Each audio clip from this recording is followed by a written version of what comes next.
Yung gustong kain hanggang sa ito ay matapos. Nangyayari ba yun? So that's all for today's video mga idol. But before anything else, kamusta po kayong lahat? Sana po ay okay lang po kayo. And please do me a favor, please do subscribe and click our tiny notification bell so that you'll be updated every time we have a new upload videos. Disclaimer din, ang video ito ay para lamang po sa may bukas ang kaisipan at may malawak na pang-unawa. Kung wala po tayo nito, maaari na lamang pong mag-skip at mamili ng mga videos na nararapat po para sa inyo. At isang malakasang shoutout kay Idol Eljo Bersano. Shoutout sa iyo, Idol. Maraming salamat po sa inyong suporta.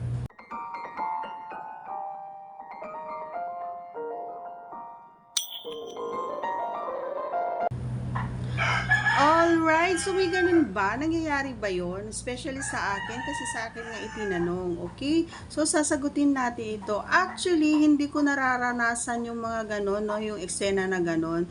Pero yung matagalan na kumain is na nagagawa naman niya. Pero yung sasabihin mo na hanggang ako ay mayari or matapos, eh, hindi ko na-experience yun, mga idol.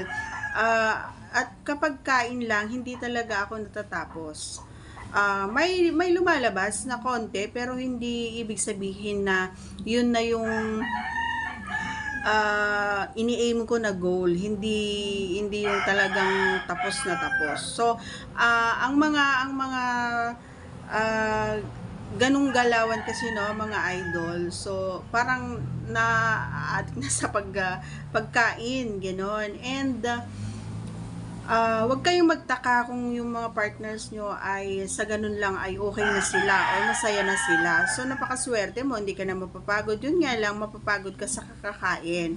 But, hindi naman din lahat ng mga kalalakihan ay gusto ito. Ano? May mga kalalakihan din na kumakain, pero may mga time na ayaw din nilang kumain. So, parang mga girls din, ano, may mga time na gusto nilang sumubo, minsan ayaw din nilang sumubo.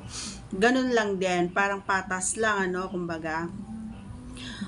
Mutual, kumbaga yung minsan nararamdaman natin is nararamdaman din nila. Alam mo yun, na yung kapag gusto mo, gusto din nila. Ganon, nagkakaroon ng connection, ano? So, napaka-importante talaga mga idol yung pag-uusap ng masinsinan or yung sa mata man lang, yung eye-to-eye contact. Kumbaga, napaka-importante yun mga idol na dapat alam mo yung mga galawan ng iyong kapareha. Kasi kapag hindi mo ma-spelling or hindi mo malaman or hindi mo maintindihan sa kahit anong galaw or kahit anong tingin niya pa lang, ay nangangahulugan na hindi mo ina-appreciate yung mga kilos niya or yung mga ginagawa niya. So, on that question mga idol, I never kong na-experience na natapos kahit na kinakain or kahit na sobrang tagal or kahit hanggang sa sabihin natin na umaabot siya ng 30 minutes na naandun siya sa baba or 1 hour kung kaya ng kapareha mo, 'di ba? Ako kasi hindi ko talaga na-experience. Matagal naman din siyang kumain pero hindi ko naranasan yung ganon. And yes, masasabi kong masaya ako, nasasayahan ako, or na-appreciate ko bawat kain niya. And yes, masaya ako, happy ako, and sold ako bawat kain niya, no? And syempre, yun yung pinaka gusto ng mga kababaihan, no, mga idol. And hindi may pagkakaila na minsan sabihin natin na yung iba ha, not me. Yung iba is natatapos kahit na sila ay kinakain. And maswerte yung mga babae na ganun, ano, na kahit ganun lang is masaya na sila. 'Di ba? Pero syempre, gaya nga ng sinabi ko kanina, ako hindi. Yes, merong konting lumalabas. At yes, syempre, sobrang saya ko pag gano'n ang ginagawa niya. Kasi yun yung pinaka number one na sinabi ko, na pinaka gusto natin. Hindi lang ako, lahat ng mga kababaihan.